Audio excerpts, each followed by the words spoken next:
Gözlerinizi kapatın ve hayal edin.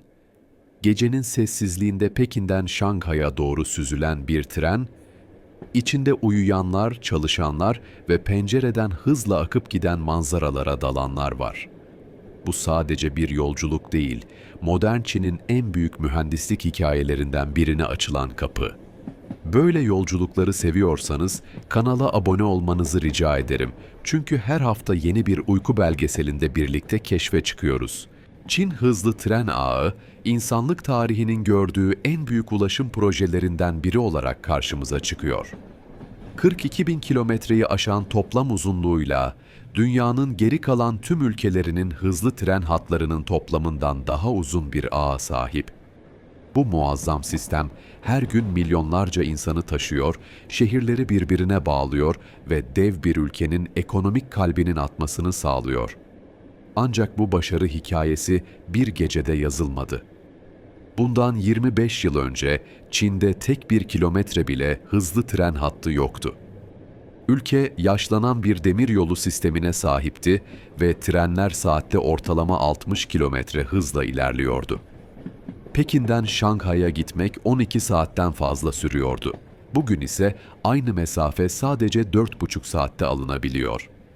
Bu dönüşümün hikayesi aslında 1997'li yıllarda başlıyor. Asya finansal krizi sırasında Çin hükümeti ekonomiyi canlandırmak için büyük altyapı projelerine yatırım yapma kararı aldı. Bu kararın arkasında yatan mantık basitti. Modern bir ekonomi, modern bir ulaşım altyapısına ihtiyaç duyar. Ve işte tam da bu noktada hızlı tren vizyonu doğdu. 2000'li yılların başında Çin mühendisleri ve planlayıcıları dünyayı dolaşmaya başladı. Japonya'nın Shinkansen sistemini, Fransa'nın TGV'sini yani Train à Grande Vitesse'ini, Almanya'nın IC trenlerini yani Intercity Express'ini yakından inceliyorlardı. Her ülkeden öğrenecek bir şeyler vardı. Japonlardan güvenlik ve dakiklik, Fransızlardan hız ve konfor, Almanlardan ise mühendislik mükemmeliyeti. Ancak Çin, basitçe kopyalamak yerine her sistemin en iyi özelliklerini alıp kendi ihtiyaçlarına göre uyarlamayı tercih etti. Bu strateji, tanıtma, sindirme, absorbe etme ve yeniden inovasyon olarak adlandırılıyordu. Yabancı şirketlerle ortaklıklar kuruldu, teknoloji transferi anlaşmaları imzalandı. Kawasaki, Siemens, Alstom ve Bombardier gibi dev şirketler Çinli ortaklarıyla birlikte çalışmaya başladı. 2004 yılında ilk deneme hattı için çalışmalar başladı. Bu hat, Pekin ile Tianjin arasında olacaktı. Sadece 120 kilometre uzunluğundaki bu hat, aslında çok daha büyük bir vizyonun test alanıydı. Mühendisler, Çin'in zorlu coğrafyasında hızlı tren işletmenin getireceği zorlukları bu hat üzerinde öğreneceklerdi. Çin'in coğrafyası, hızlı tren inşası için benzersiz zorluklar sunuyordu. Doğuda geniş ovalar varken, batıda yüksek dağlar ve derin vadiler bulunuyordu. Kuzeyde dondurucu soğuklar, güneyde ise bunaltıcı nem ve tayfun riski vardı. Her bölge kendine özgü mühendislik çözümleri gerektiriyordu. 2008 yılının Ağustos ayında tam da Pekin Olimpiyatlarının açılış töreniyle aynı zamanda Çin'in ilk hızlı tren hattı hizmete girdi. Pekin-Tianjin Intercity demiryolu, saatte 350 kilometre hıza ulaşabilen CRH-3 trenleriyle hizmet vermeye başladı. CRH, China Railways High Speed kelimelerinin kısaltmasıydı ve bu isim Çin'in hızlı tren armadası için kullanılacak genel markayı temsil ediyordu. Bu ilk hat sadece 120 kilometre uzunluğundaydı ancak sembolik önemi muazzamdı. Daha önce 1 saat süren yolculuk şimdi sadece 30 dakikaya inmişti. Günde 70 sefer yapılıyor ve her gün 100 binden fazla yolcu taşınıyordu. Trenler o kadar sık geliyordu ki yolcuların bilet alıp bekleme salonunda oturmasına bile gerek kalmıyordu. Metro gibi kullanılabiliyordu. Bu başarı Çin hükümetinin cesaretini artırdı. Aynı yıl içinde ülke genelinde 10 binlerce kilometre hızlı tren hattı için planlar açıklandı. 4 dikey ve 4 yatay olarak adlandırılan bu plan, 8 ana koridor üzerinden tüm ülkeyi birbirine bağlayacaktı. Dikey hatlar kuzey-güney doğrultusunda uzanacaktı. Pekin'den Hong Kong'a, Pekin'den Şanghay'a, Pekin'den Fuzhou'ya ve Hangzhou'dan Shenzhen'e. Yatay hatlar ise doğu-batı bağlantılarını sağlayacaktı. Qingdao'dan Taiyuan'a, Suzhou'dan Lanzhou'ya, Şanghay'dan Wuhan ve Chengdu'ya ve Şanghay'dan Kunming'e. 2009 yılının Aralık ayında Wuhan-Guangzhou hızlı tren hattı açıldı. 1068 kilometre uzunluğundaki bu hat, o zamanın dünyadaki en uzun hızlı tren hattıydı. Ortalama hızı saatte 313 kilometre olan bu hat, daha önce 10 saat süren yolculuğu 3 saate indiriyordu. Bu hattın inşası sırasında karşılaşılan zorluklar, Çin mühendislerinin yeteneklerinin gerçek bir testiydi. Hat, Pearl River deltasının yumuşak zeminlerinden geçiyor, sayısız nehri aşıyor ve yüzlerce tünel ile viyadükten geçiyordu. Özellikle Shaoguan bölgesindeki dağlık arazide toplam 177 kilometre uzunluğunda 226 tünel inşa edilmişti. En etkileyici yapılardan biri Tianxingzhou Yangtze Nehri Köprüsü'ydü. 4657 metre uzunluğundaki bu köprü hem hızlı tren hem de normal tren trafiğine hizmet ediyordu. Üst katında 6 şeritli bir otoyol, alt katında ise 4 demiryolu hattı bulunuyordu. Köprünün ana açıklığı 504 metre genişliğindeydi ve bu o dönemde demiryolu köprüleri için bir dünya rekoruydu. 2011 yılının Haziran ayında belki de Çin hızlı tren ağının en önemli hattı açıldı. Pekin-Şanghay yüksek hızlı demiryolu. 1318 kilometre uzunluğundaki bu hat, Çin'in iki en büyük şehrini ve aralarındaki ekonomik merkezleri birbirine bağlıyordu. Bu hattın inşası 5 yıl sürmüş ve yaklaşık 33 milyar Amerikan doları harcanmıştı. Hat boyunca 244 köprü ve 22 tünel inşa edilmişti. En etkileyici yapılardan biri Danyang-Kunshan Grand Köprüsü'ydü. 164 kilometre, 800 metre uzunluğuyla dünyanın en uzun köprüsü unvanını taşıyor. Bu köprü o kadar uzun ki üzerinde seyahat ederken yaklaşık 10 dakika boyunca hiç yere basmıyorsunuz. Köprünün inşası sırasında 10.000 işçi çalışmış ve 4 yıl sürmüştü. Yapı, Yangtze Nehri deltasının yumuşak ve bataklık zeminleri üzerinde yükseliyor. Bu zorlu zemin koşullarına rağmen köprü 9 büyüklüğünde bir depreme ve kategori 5 tayfunlara dayanacak şekilde tasarlanmıştı. Pekin-Şanghay hattında kullanılan hız trenleri, test sürüşlerinde saatte 486,1 kilometre hıza ulaşarak bir rekor kırmıştı. Normal işletme hızları ise saatte 350 kilometreydi. Bu trenler 1200 kişi kapasiteliydi ve 16 vagondan oluşuyordu. Çin'in doğu kıyılarında hızlı tren ağı hızla gelişirken asıl zorluk batı bölgelerinde başlıyordu. Batı Çin'in dağlık ve engebeli arazisi mühendislik açısından bambaşka bir meydan okuma sunuyordu. 2014 yılında açılan Lanzhou-Urumqi hattı bu zorlukların üstesinden nasıl gelindiğinin muhteşem bir örneğiydi. 1776 kilometre uzunluğundaki bu hat, Gobi Çölü'nden geçiyor ve dünyanın en uzun çöl hızlı tren hattı olma özelliğini taşıyordu. Hattın yaklaşık 700 kilometrelik bölümü, kum fırtınalarının sık görüldüğü bölgelerden geçiyordu. Bu sorunla başa çıkmak için özel rüzgar bariyerleri inşa edildi. Bu bariyerler, trenin güvenli bir şekilde ilerlemesini sağlarken, aynı zamanda kum birikimini de önlüyordu. Bazı bölgelerde rüzgar hızı saatte 140 kilometreyi aşabiliyordu. Mühendisler, farklı rüzgar koşullarında trenin nasıl davranacağını anlamak için yüzlerce simülasyon yaptılar. Sonuç olarak, hattın kritik bölümlerine toplam 462 kilometre uzunluğunda rüzgar bariyeri yerleştirildi. Bu bariyerler delikli metal panellerden oluşuyordu ve rüzgarın gücünü kırarak trenin güvenli geçişini sağlıyordu. Ayrıca hat boyunca 147 meteoroloji istasyonu kuruldu. Bu istasyonlar gerçek zamanlı rüzgar hızı ve yönü verilerini kontrol merkezine iletiyor. Rüzgar hızı belirli bir seviyeyi aştığında trenler otomatik olarak yavaşlatılıyor veya durduruluyordu. Çin'in güney bölgeleri bambaşka zorluklar sunuyordu. Yüksek nem, yoğun yağışlar ve tayfun riski hızlı tren işletmeciliği için ciddi tehditler oluşturuyordu.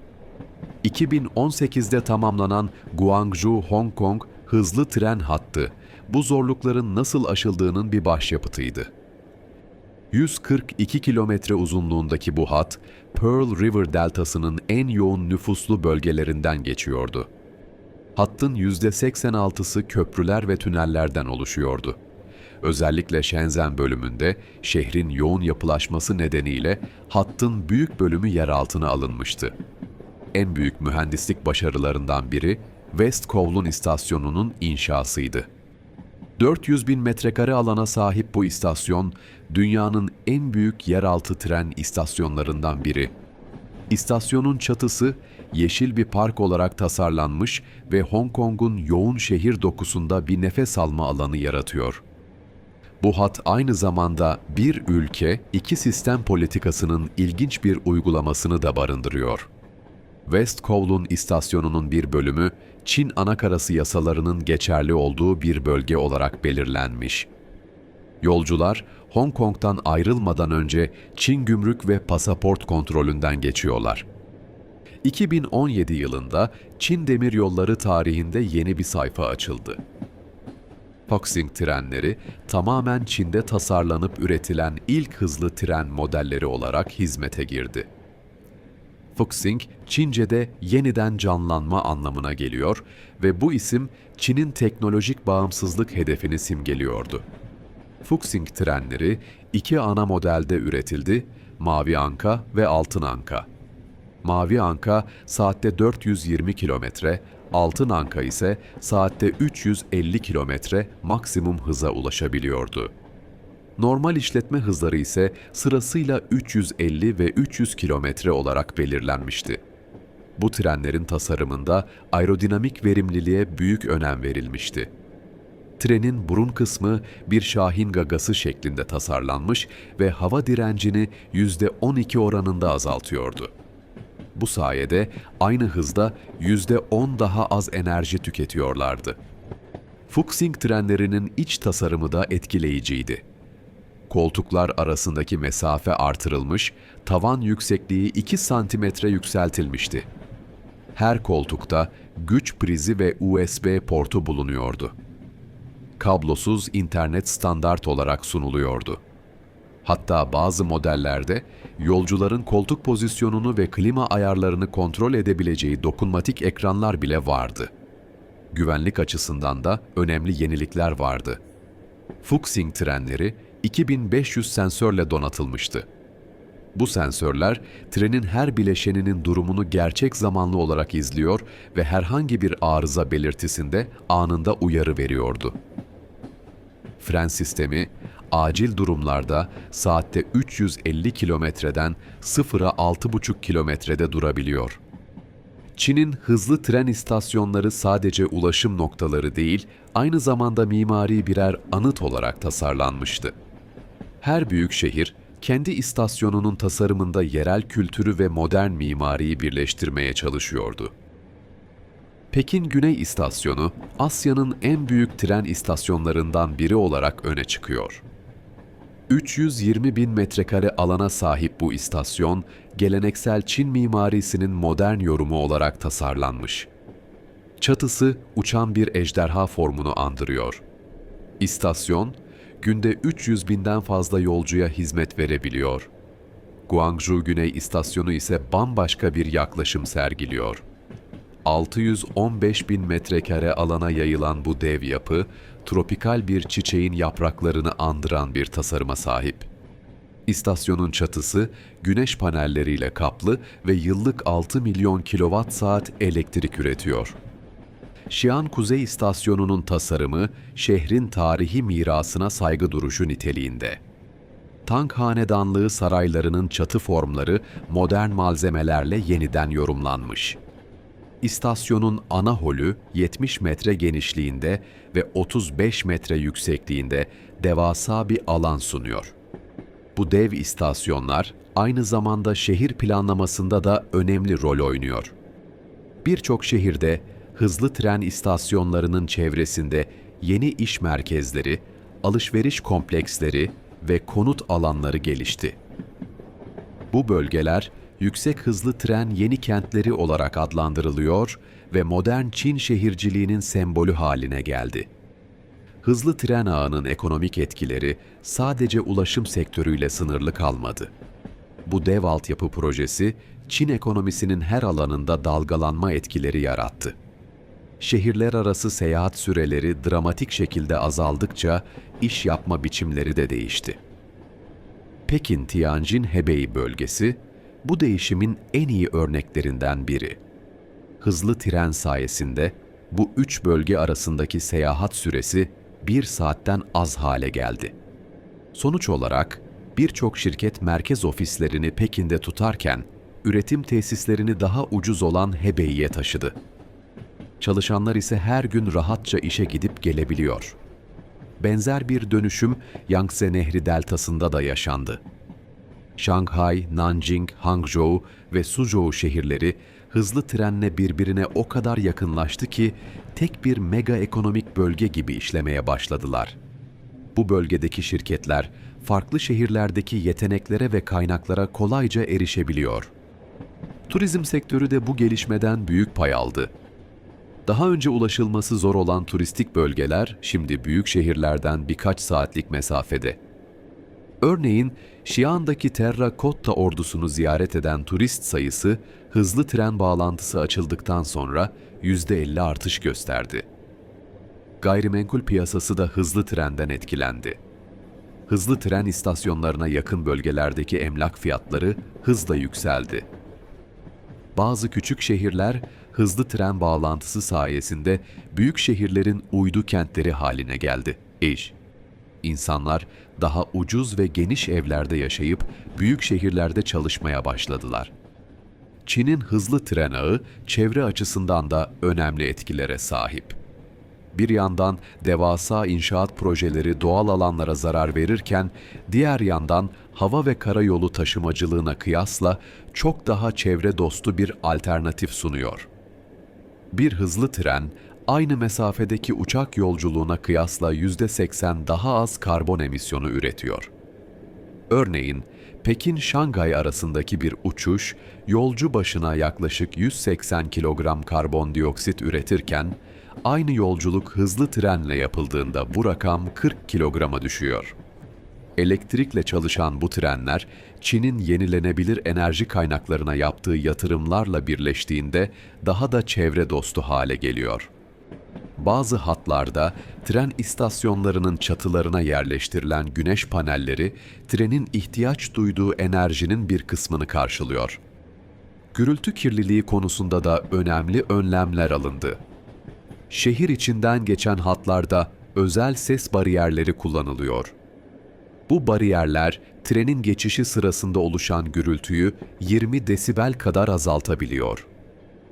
Ayrıca, rayların özel tasarımı ve bakımı sayesinde titreşim ve gürültü minimuma indiriliyor. Ancak inşaat aşamasının çevresel maliyeti de göz ardı edilemez. Binlerce kilometre hat için açılan tüneller, dökülen beton, kullanılan çelik, hepsi önemli miktarda enerji ve kaynak tüketimi anlamına geliyor. Çin hükümeti, bu etkiyi azaltmak için yeni hatlarda daha sürdürülebilir inşaat yöntemleri kullanmaya başladı. Çin hızlı tren ağının en etkileyici özelliklerinden biri, güvenlik kayıtlarının mükemmelliği. Milyarlarca yolcu kilometre seyahat edilmesine rağmen, büyük kazaların sayısı son derece az. Bu başarının arkasında sofistike güvenlik sistemleri ve teknolojik altyapı yatıyor. Her hızlı tren hattı CTCS 3 adı verilen gelişmiş bir tren kontrol sistemiyle donatılmış. Bu sistem Avrupa'nın ETC S-Level 2 sistemine benzer ancak Çin'in özel ihtiyaçlarına göre uyarlanmış. Sistem, trenlerin konumunu ve hızını gerçek zamanlı olarak izliyor ve güvenli mesafeleri otomatik olarak koruyor. Trenler, birbirleriyle ve kontrol merkeziyle sürekli iletişim halinde.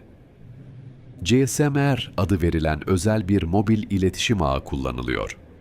Bu ağ, normal telefon şebekelerinden bağımsız ve sadece demiryolu operasyonları için ayrılmış. Herhangi bir acil durumda makinist kontrol merkeziyle anında iletişime geçebiliyor. Ray durumu, özel ölçüm trenleriyle düzenli olarak kontrol ediliyor. Bu trenler, lazer tarayıcılar ve ultrasonik sensörlerle donatılmış. Rayın en küçük deformasyonunu bile tespit edebiliyorlar. Normal trafikten önce her sabah bu ölçüm trenleri hattı tarıyor ve güvenliği doğruluyor. Deprem erken uyarı sistemi de hayati öneme sahip. Çin'in sismik olarak aktif bölgelerinden geçen hatlarda yüzlerce sismograf yerleştirilmiş.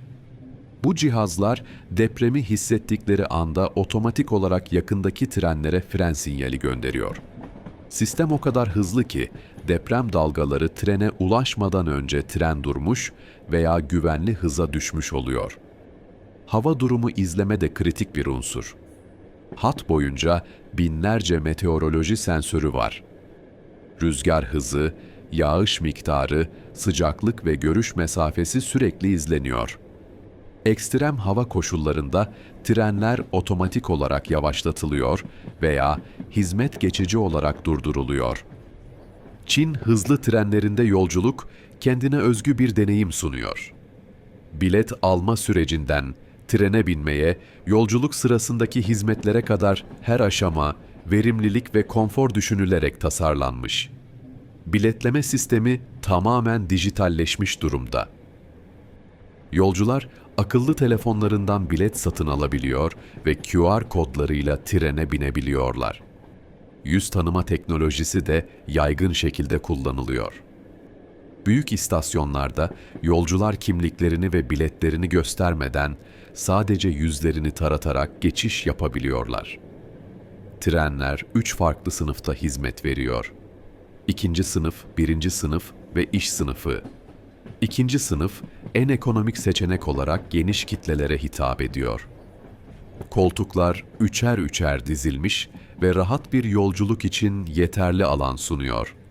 1. sınıfta ise koltuklar ikişer ikişer yerleştirilmiş ve daha geniş bacak mesafesi var.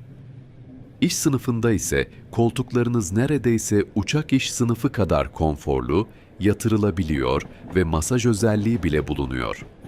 Yemek servisi de oldukça gelişmiş durumda.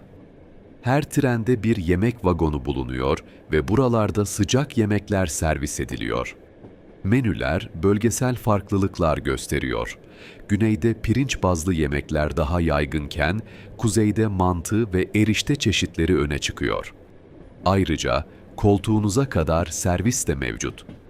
Görevliler düzenli olarak vagonları dolaşıyor ve sipariş alıyor. Temizlik standartları da dikkat çekici. Her yolculuk sonrasında trenler baştan sona temizleniyor. Tuvaletler modern ve her zaman temiz. Lavabolarda sıcak su, sabun ve kağıt havlu eksik olmuyor. Bazı yeni trenlerde akıllı tuvaletler bile var. Otomatik kapak açma, ısıtmalı koltuk ve kurutma özellikleriyle donatılmış. Trenlerin içindeki sessizlik de şaşırtıcı. Saatte 300 kilometre hızla giderken içeride neredeyse hiçbir titreşim ya da gürültü hissetmiyorsunuz. Camların üzerine bir madeni para koyduğunuzda tüm yolculuk boyunca düşmeden durabildiğini görebilirsiniz. Bu, rayların hassas döşenmesi ve trenin aerodinamik tasarımının bir sonucu. 2022 yılının kış aylarında Pekin Kış Olimpiyatları için özel bir hızlı tren hattı devreye girdi. Pekin-Zhangjiakou hattı, dünyada dikkatleri üzerine çeken bir mühendislik başarısıydı çünkü bu hat, eksi 40 dereceye kadar düşen sıcaklıklarda bile güvenli bir şekilde çalışacak şekilde tasarlanmıştı. Bu hattın toplam uzunluğu 174 kilometre ve trenler bu mesafeyi 50 dakikada alıyordu. Ancak asıl zorluk hattın geçtiği bölgenin coğrafyasındaydı. Hat, Yanqing ve Chongli dağlık bölgelerinden geçiyor, toplam 10 tünelden ve 65 köprüden oluşuyordu. En etkileyici yapı, Badaling Büyük Çin Seddi'nin altından geçen 8 kilometre uzunluğundaki Badaling Tüneli'ydi. Bu tünelin inşası sırasında mühendisler tarihi yapıya zarar vermemek için özel önlemler aldılar. Tünel, seddin tam altından geçiyordu ama sedde en yakın noktada bile aralarında 110 metre mesafe bırakıldı.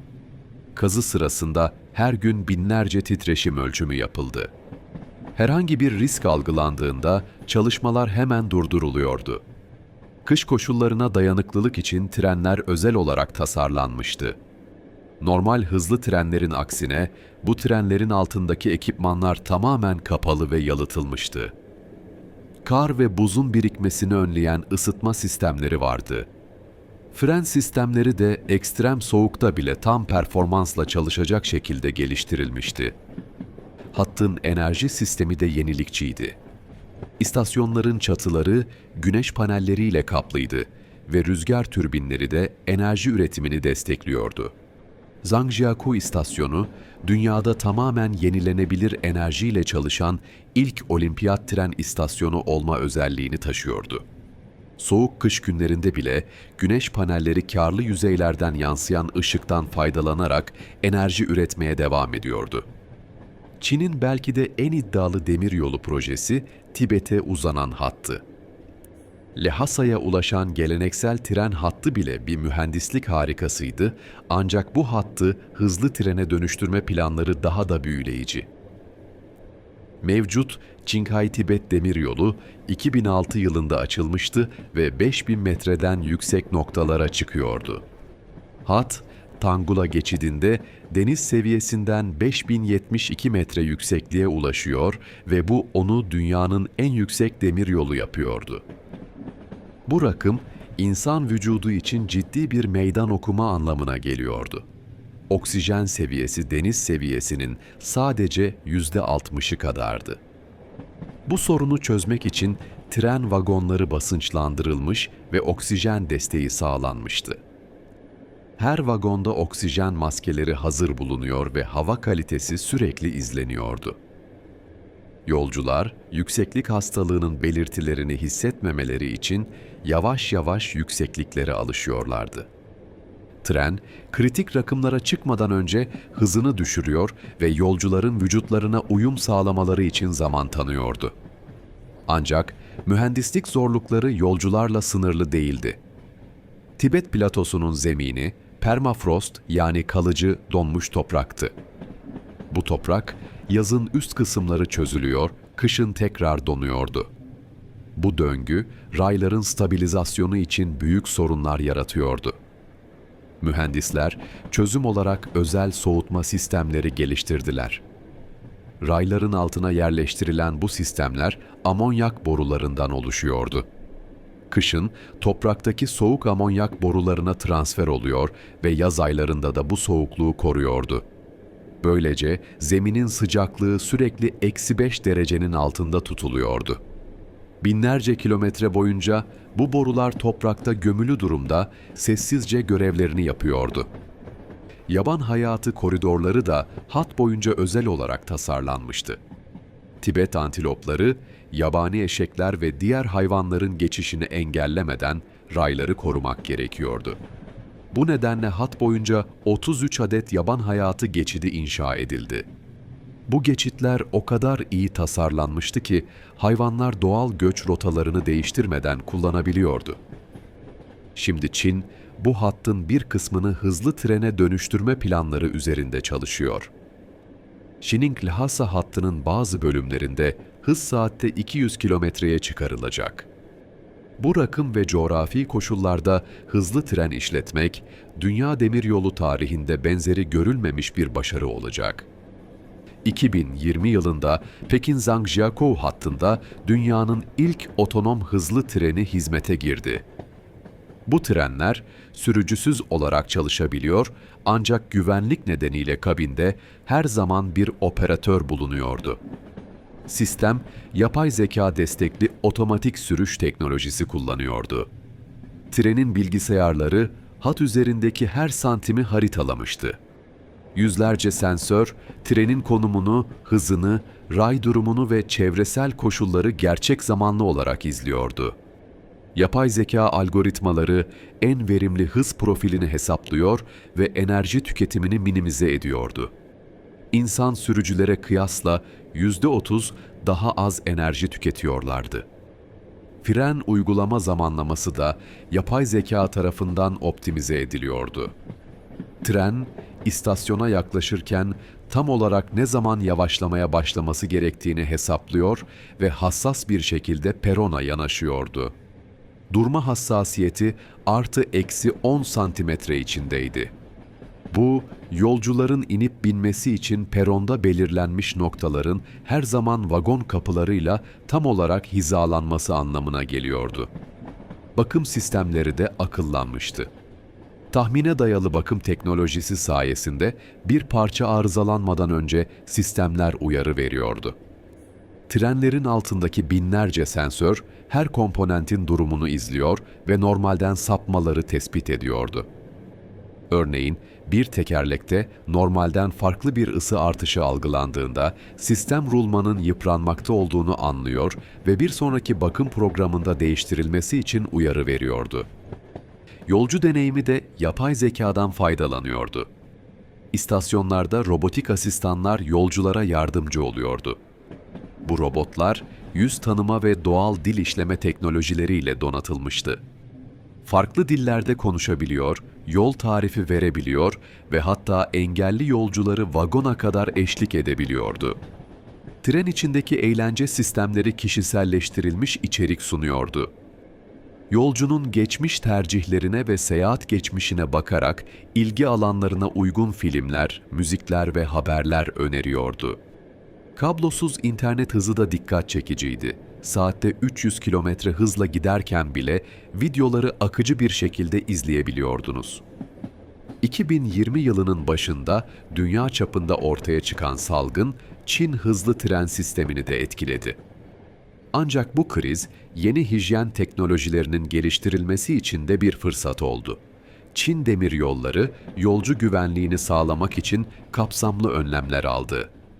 İstasyonlarda termal kameralar kuruldu. Her yolcu istasyona girerken otomatik olarak ateşi ölçülüyordu. Ateşi yüksek olan kişiler daha detaylı kontrol için yönlendiriliyordu. Bu sistemler günde yüz binlerce kişiyi hızlıca tarayabiliyordu ve kuyruklara neden olmuyordu. Trenlerin temizlik protokolleri de tamamen değişti. Her yolculuk sonrası vagonlar ultraviyole ışınlarla dezenfekte ediliyordu. Bu özel UV lambalar virüs ve bakterileri %99,9 oranında yok ediyordu. Hava filtreleme sistemleri de yükseltildi. HEPA filtreler havadaki mikroskobik partikülleri yakalıyor ve vagon içindeki havanın her 5 dakikada bir tamamen yenilenmesini sağlıyordu. Dokunmatik yüzeylere özel antibakteriyel kaplamalar uygulandı. Koltuk kolları, kapı tutamakları, tuvalet muslukları hepsi bakır alaşımlı veya antimikrobiyal malzemelerle kaplandı. Bu yüzeyler virüslerin ve bakterilerin yüzeyde uzun süre yaşamasını engelliyordu. Temassız teknolojiler yaygınlaştı. Artık yolcular herhangi bir yüzeye dokunmadan istasyona girebiliyor, biletlerini gösterebiliyor ve hatta yemek sipariş edebiliyordu. Akıllı telefonlar ve yüz tanıma sistemleri fiziksel teması minimuma indiriyordu. Sosyal mesafe kuralları da tren düzenlemelerine yansıdı. Belirli dönemlerde koltuklar aralıklı olarak satılıyor ve yolcular arasında mesafe sağlanıyordu. Yemek vagonlarında ise masalar arasına şeffaf bölmeler yerleştirildi. İnsanlar yemek yerken birbirlerini görebiliyor ama damlacık yoluyla bulaşma riski azalıyordu. Görevliler için de özel ekipmanlar geliştirildi. Akıllı maskeler içindeki sensörlerle havanın kalitesini ölçüyor ve filtrelerin ne zaman değişmesi gerektiğini gösteriyordu. Bazı görevliler dezenfektan püskürtebilen sırt çantalı robotik sistemler kullanıyordu. Bu sistemler geniş alanları hızlıca dezenfekte edebiliyordu.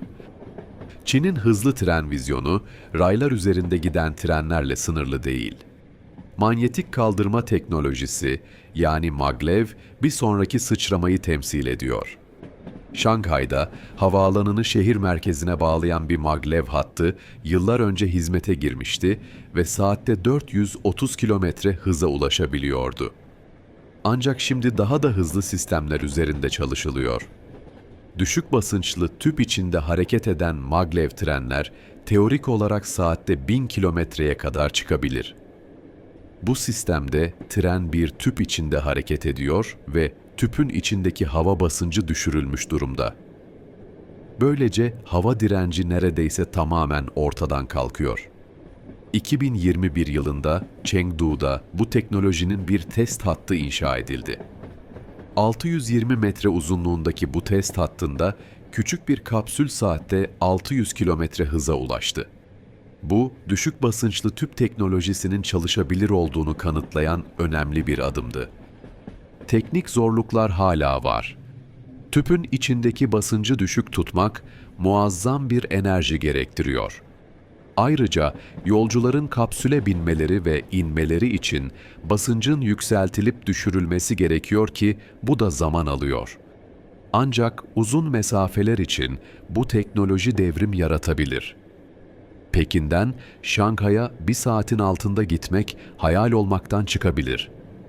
Maglev teknolojisinin başka avantajları da var. Raylarla fiziksel temas olmadığı için aşınma ve yıpranma çok daha az. Bakım maliyetleri düşük ve trenler sessiz. Geleneksel hızlı trenlerin çıkardığı gürültünün çoğu tekerleklerin raylarla temasından kaynaklanıyor. Maglev'de bu ses yok. Çin, dünyanın en uzun maglev hattını inşa etme planları üzerinde çalışıyor. Şanghay-Hangzhou maglev hattı 180 kilometre uzunluğunda olacak ve saatte 600 kilometre hızla çalışacak. Bu hat tamamlandığında yarım saatlik bir yolculuk sunacak. Şu anda normal hızlı trenle bu yolculuk 1,5 saat sürüyor. Çin'in hızlı tren ağı, ülke sınırlarını aşarak komşu ülkelere uzanıyor. Kuşak ve yol girişiminin bir parçası olarak Çin demiryolu teknolojisini dünyaya ihraç ediyor.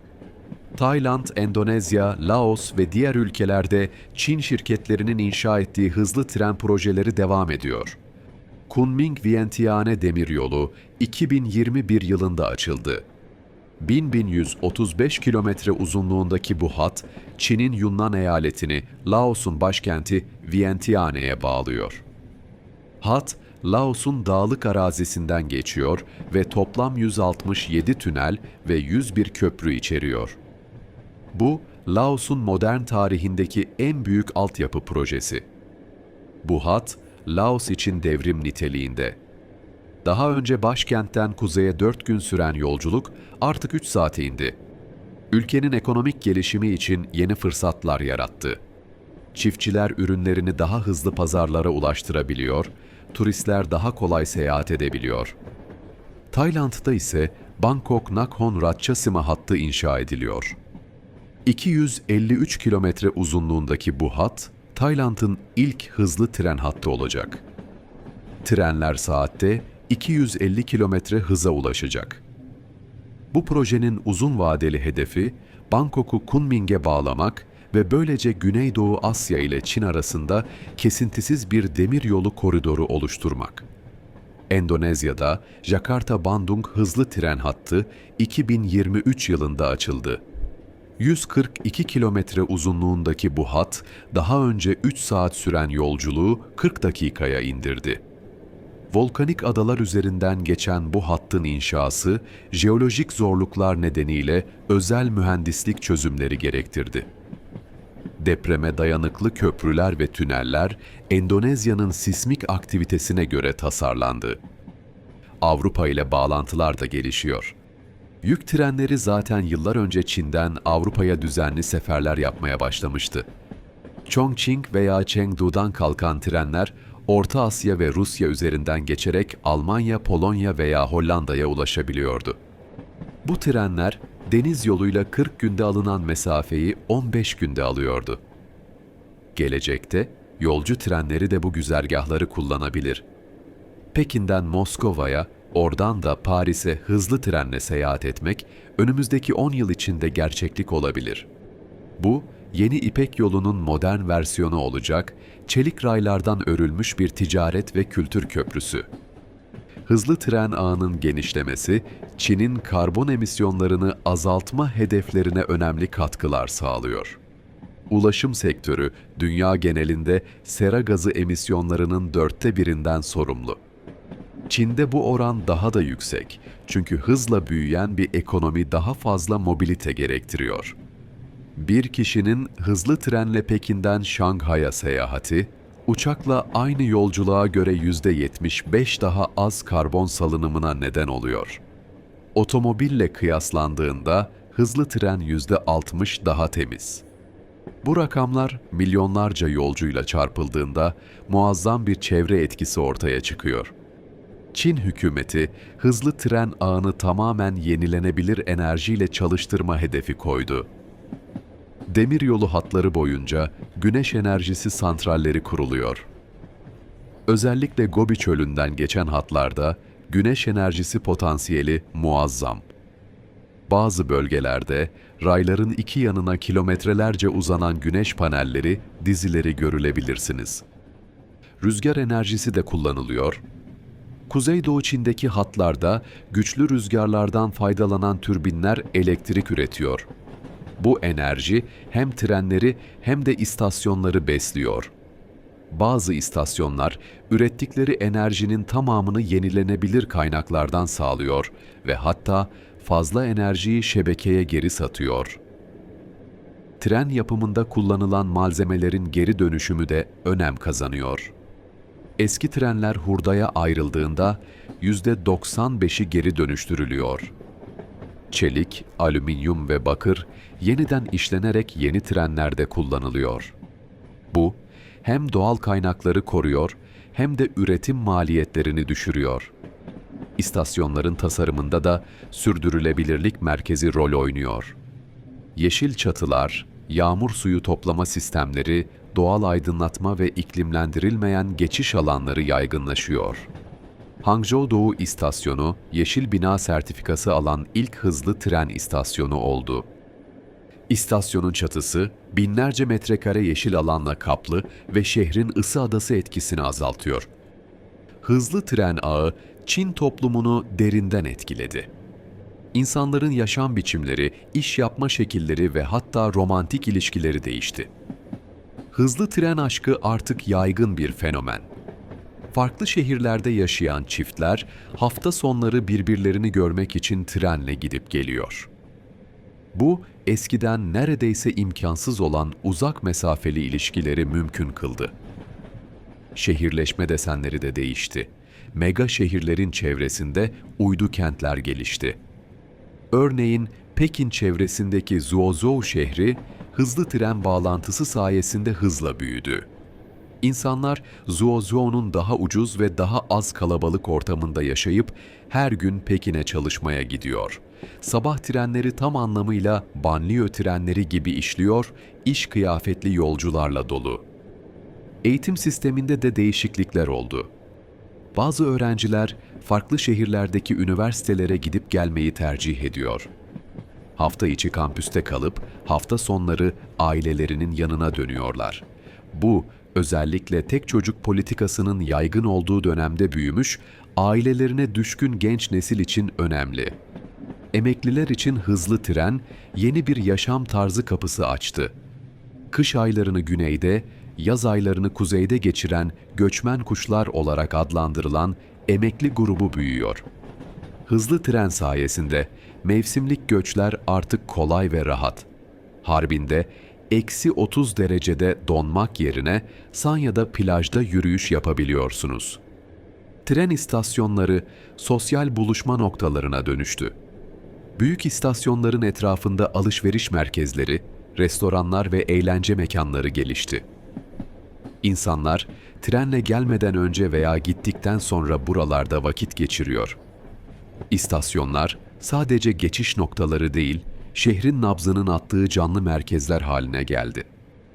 Hızlı tren ağının ekonomik etkisi sadece ulaşım sektörüyle sınırlı kalmadı. Yeni iş kolları doğdu, binlerce insan istihdam edildi.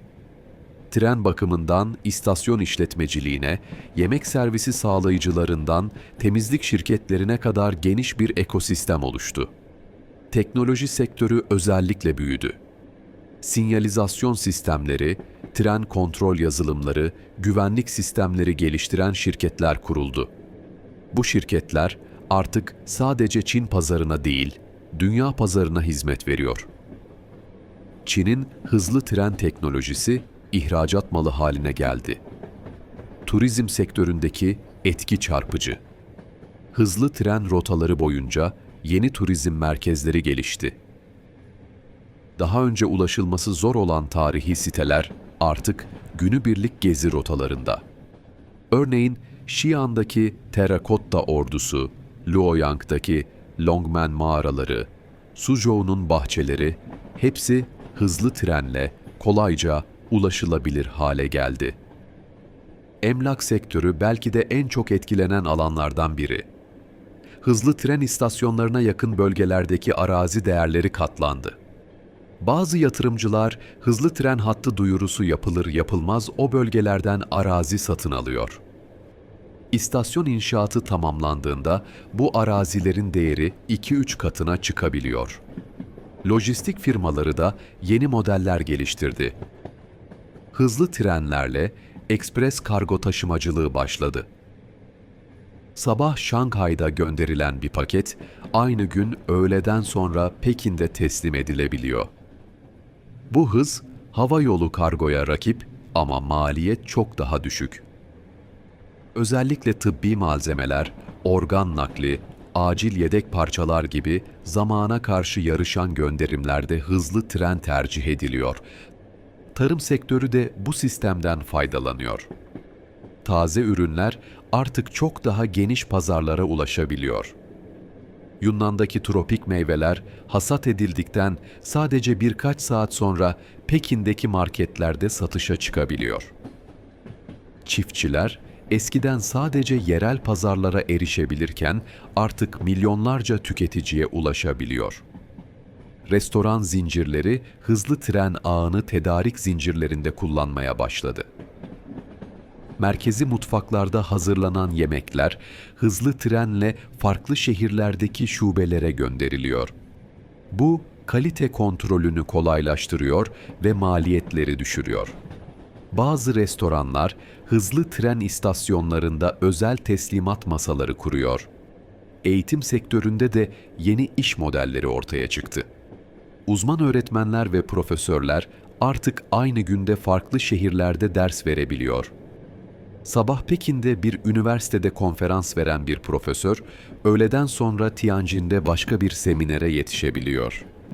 Bu, bilginin ve uzmanlığın coğrafi engelleri aşmasını sağlıyor. Sağlık sektörü belki de en kritik şekilde faydalanan alan. Uzman doktorlar, farklı şehirlerdeki hastalara daha kolay ulaşabiliyor. Ameliyat ekipleri, acil durumlarda saatler içinde başka şehirlere gidebiliyor. Tıbbi konferanslar ve eğitimler artık daha sık ve daha geniş katılımla yapılabiliyor. Çin'in hızlı tren ağı daha geniş bir akıllı ulaşım ekosisteminin parçası haline geldi. Trenlerin dijital sistemleri şehirlerin akıllı ulaşım altyapısıyla entegre çalışıyor. Bu entegrasyon yolculara kesintisiz bir deneyim sunuyor. Bir yolcu evinden çıkmadan önce akıllı telefonunda rotasını planlayabiliyor. Uygulama eve en yakın metro istasyonunu, oradan hızlı tren istasyonuna nasıl gidileceğini, hangi trene binileceğini, varış noktasında nasıl son hedefe ulaşılacağını detaylı olarak gösteriyor. Gerçek zamanlı trafik verilerini kullanarak en hızlı rotayı öneriyor. Ödeme sistemleri tamamen entegre. Tek bir dijital cüzdanla metroya, hızlı trene, taksiyle, paylaşımlı bisiklete hepsi için ödeme yapabiliyorsunuz. Sistem her yolculuğu otomatik olarak kaydediyor ve ay sonunda tek bir fatura gönderiyor. Sık yolculuk yapanlar için otomatik indirimler ve sadakat programları var. Bagaj takip sistemi de gelişmiş durumda. Büyük istasyonlarda bagajlarınızı teslim ettiğinizde her birine bir RFID etiketi takılıyor. Bu etiketler sayesinde bagajınızın nerede olduğunu akıllı telefonunuzdan gerçek zamanlı olarak takip edebiliyorsunuz. Tak. Bagaj kaybı oranı neredeyse sıfıra indi. Kalabalık yönetimi için yapay zeka sistemleri kullanılıyor. İstasyonlardaki kameralar yolcu yoğunluğunu sürekli izliyor. Bir alanda kalabalık birikmeye başladığında sistem otomatik olarak personeli uyarıyor ve yolcular başka geçiş noktalarına yönlendiriliyor. Dijital tabelalar gerçek zamanlı olarak en boş kapıları gösteriyor. Acil durum sistemleri de son derece sofistike. Herhangi bir sorun olduğunda trenin konumu anında acil müdahale ekiplerine iletiliyor. En yakın ambulans, itfaiye veya polis otomatik olarak uyarılıyor. Hastanelere hasta bilgileri önceden gönderiliyor ki hazırlık yapılabilsin. Enerji yönetimi de akıllı sistemlerle optimize ediliyor. Trenler, güzergahlarındaki yükseklik değişimlerini, hava koşullarını, yolcu yükünü dikkate alarak en verimli hız profilini hesaplıyor. İnişlerde rejeneratif frenleme kullanarak enerji üretiyor ve bu enerji şebekeye geri veriliyor. Bir trenin frenleme enerjisi diğer trenleri hızlandırmak için kullanılabiliyor. Çin'in hızlı tren vizyonu mevcut başarılarla durmayacak. Önümüzdeki 10 yıl için iddialı planlar var. 2030 yılına kadar hızlı tren ağının toplam uzunluğunun 70.000 kilometreyi aşması hedefleniyor. Bu, neredeyse şu anki ağın 2 katı anlamına geliyor. 8 dikey, 8 yatay olarak adlandırılan yeni master plan, daha fazla şehri ve bölgeyi sisteme dahil edecek. Her nüfusu 50.000 üzerindeki şehir hızlı tren ağına bağlanacak. Bu, ülkenin en ücra köşelerindeki insanların bile saatler içinde büyük şehirlere ulaşabilmesi anlamına geliyor. Hız konusunda da yeni hedefler var. Test aşamasında olan trenler saatte 600 kilometreye ulaşabiliyor. Gelecekte bazı ana hatlarda işletme hızının saatte 400 veya 450 kilometreye çıkarılması planlanıyor. Bu hızlarda Pekin-Şanghay yolculuğu 3 saatin altına inebilir. Otonom tren teknolojisi yaygınlaşacak. Önümüzdeki 5 yıl içinde tüm yeni hatların tamamen otonom trenlerle işletilmesi hedefleniyor. Bu, sadece operasyonel verimliliği artırmakla kalmayacak, aynı zamanda güvenliği de yükseltecek. İnsan hatası faktörü minimuma indirilecek. Yeraltı hızlı tren hatları da gündeme geldi. Büyük şehirlerde yoğun yapılaşma nedeniyle yer üstünde yeni hatlar inşa etmek zor. Bu nedenle yeraltı hızlı tren tünelleri planlanıyor. Pekin'de 600 metre derinlikte bir hızlı tren tüneli projesi tartışılıyor. Bu tünel, şehrin altından geçerek havaalanlarını merkeze bağlayacak. Denizaltı tünelleri de hayal değil artık. Bohai Boğazı'nın altından geçen bir tünel projesi masada. Bu tünel 110 kilometre uzunluğunda olacak ve kuzey ile güneydoğu Çin'i doğrudan bağlayacak. Şu anda arabayla feribot kullanarak yapılan bu geçiş saatler alıyor. Tünel tamamlandığında bu süre yarım saatin altına inecek. Hava durumundan bağımsız operasyon hedefleniyor. Şu anda ekstrem hava koşullarında trenler yavaşlatılıyor veya durduruluyor. Ancak yeni nesil trenler çok daha geniş bir hava koşulları yelpazesinde çalışabilecek. Tayfunlarda, kar fırtınalarında bile güvenli bir şekilde sefer yapabilecekler.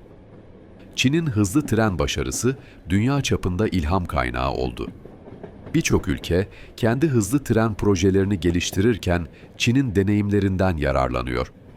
Çin şirketleri 65'ten fazla ülkede demiryolu projeleri üstlendi veya danışmanlık veriyor. Afrika'da Etiyopya-Cibuti demiryolu Çin teknolojisiyle inşa edildi. Bu hat, karayla çevrili Etiyopya'ya denize erişim sağlıyor. 656 kilometre uzunluğundaki hat, saatte 120 kilometre hızla çalışıyor. Etiyopya için bu, ekonomik dönüşümün sembolü haline geldi. Kenya'da ise Mombasa-Nairobi standart demiryolu, Çin firmalarınca inşa edildi. 470 kilometre uzunluğundaki bu hat, Kenya'nın bağımsızlık sonrası en büyük altyapı projesi. Hat, yük taşımacılığında devrim yarattı. Nairobi'ye ulaşan malların maliyeti %40 düştü. Avrupa ülkeleri de Çin teknolojisine ilgi gösteriyor. Macaristan ve Sırbistan, Budapeşte-Belgrad hattını Çin yatırımıyla yeniliyor.